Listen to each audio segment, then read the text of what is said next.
Welcome back to our channel, where we share updates and untold stories inspired by life behind palace walls. Quick note before we begin, this is a work of fiction for entertainment. Any resemblance to real people or events is purely coincidental. Now, imagine this: at 6:15 a.m., the king stands motionless at a high window, breath clouding the glass, watching two silhouettes drift through the dew: his queen, and the one courtier he trusts most. They know exactly where the cameras don't reach. Their laughter rises like birdsong in the cold, and with it the first crack appears in the crown. If you love tense palace intrigue with peeling lacquer secrets and impossible choices, tap like, subscribe, and stay with me to the end. We're going deeper than morning mist. It begins the night before, with a mistake so small it feels harmless. Two identical phones in royal blue leather, laid side by side on the desk beneath a green-shaded lamp. The king picks up the wrong one, thumb already sliding to wake the screen, expecting memos and briefing notes.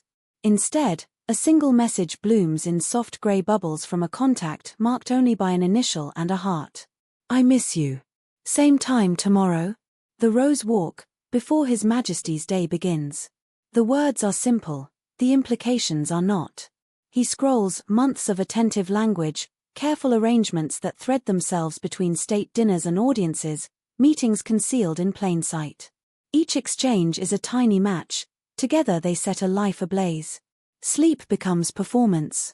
The king lies beside a woman who breathes evenly, whose hand turns instinctively toward him in the quilted dark, and realizes this is the worst kind of betrayal, the kind that hides in the ordinary. Dawn arrives pale and unforgiving. He stands at the window, gaze locked on the east terrace, and waits. The first figure appears, his chief private secretary, the architect of his days, the man who can recite his calendar by pulse and minute. Then the queen, unhurried, wrapped in silk the color of late peaches. They meet with the ease of long practice. There is no urgency, no clumsy guilt, just the quiet choreography of people who believe they're invisible. He watches the small things first, the way their steps align, the glances that land a fraction too long, the way she laughs at something whispered, head tipping back, throat bared to the thin sun. That laugh snaps something inside him that statecraft cannot teach you to mend. What follows is a day split cleanly in two, the public one and the real one. In the cabinet room, the king's voice is measured, his questions crisp. In the marrow, everything shakes. The private secretary glides in and out with folders tucked beneath his arm, placing briefings just so, anticipating requests before they're formed. Admiration curdles into nausea. The queen attends a planning meeting and thanks the secretary, on the record, for his precision. It lands like a slap disguised as a flower. When the door closes, there is a moment in which he almost says it all, and then the moment passes, because he is a sovereign and sovereigns must choose their moments like surgeons choose instruments. By dusk, choice feels like a wound that needs cleaning. The king calls in the head of royal protection, a woman known for her ice-water pulse and her refusal to be dazzled by gold braid. He asks for an off-books inquiry, hands trembling only once when he says the name. She does not flinch. She asks for authority to surveil, to pull camera footage from blind corridors, to trace disposable numbers and shell payments that flow like underground water. He says yes to everything. He has stopped being a husband in a private grief, he has become a guardian of a crown with rot in its timbers. Surveillance is patient work. For 48 hours it gathers threads, a pattern of pre-dawn walks, a shadowed side door at a country residence, the looped geometry of a carriage courtyard never covered by lenses. Texts are reconstructed, devices mapped. A clearer picture resolves and it's worse than anyone wants. This was never just romance. Too many encrypted messages, too many missing blocks in the schedule, and then the money, thin rivers feeding a dark lake. Offshore accounts that do not belong to the courtier begin to breathe on paper.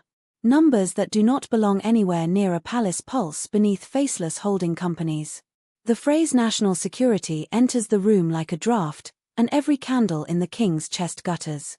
What happens in the air, later, is branded into memory because altitude strips everything of vanity. The king and queen sit opposite each other in a private cabin, engines thudding a low, relentless hymn. He says a name. She goes still, porcelain tipped with grief. Tears come fast, the kind that are too heavy to perform. She speaks of solitude and invisibility, of being seen and heard by someone who made her feel necessary. It is both devastating and insufficient. He has loved her long enough to understand how hunger distorts judgment. He has worn the crown long enough to know that intention doesn't blunt consequence.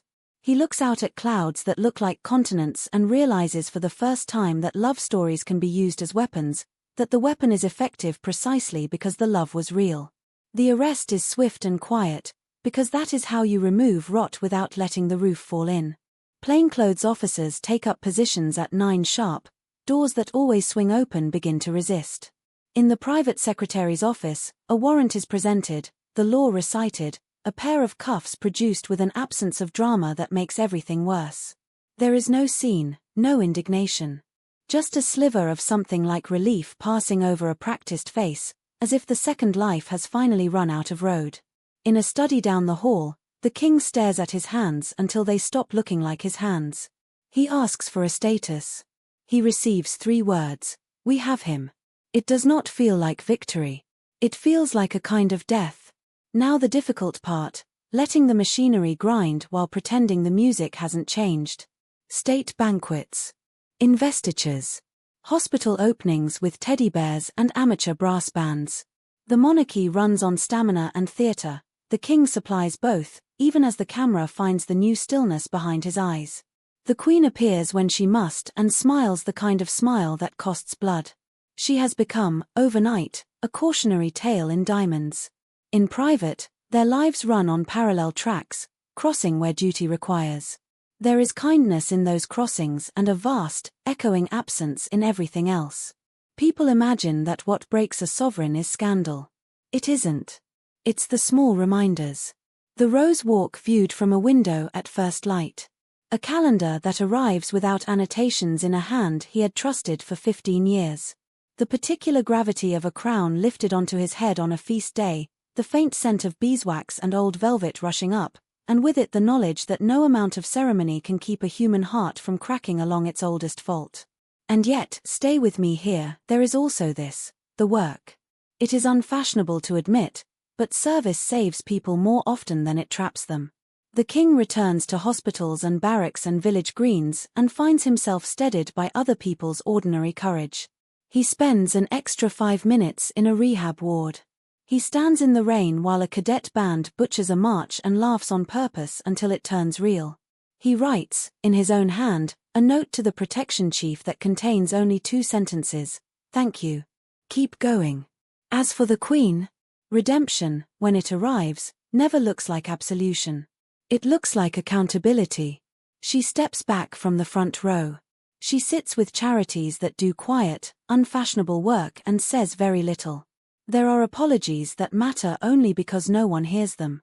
There are lessons that lodge like stones behind the ribs. In another story, she would be exiled to a house in the country and the cameras would feed for months.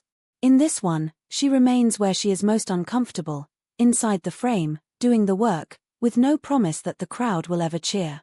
What remains after a palace storm? A country that prefers its fairy tales tidy. A family with new scars. A sovereign who understands, perhaps for the first time, that a crown is neither armor nor mercy, only a burden designed to be carried in public without complaint. Power doesn't prevent humiliation, it magnifies it. But it can, if you let it, teach you the strangest kind of grace, continuing. If you made it this far, drop Rose Walk in the comments so I know you're one of the faithful. Do you think a monarchy can survive wounds like this if its people see nothing but steadiness? On the surface? Or is transparency the only way through? Tap like, subscribe for more royal thrillers and deep dives, and tell me what moment hit you hardest, the midnight message, the dawn window, or the sound of the cuffs in a wood-paneled room. Until next time.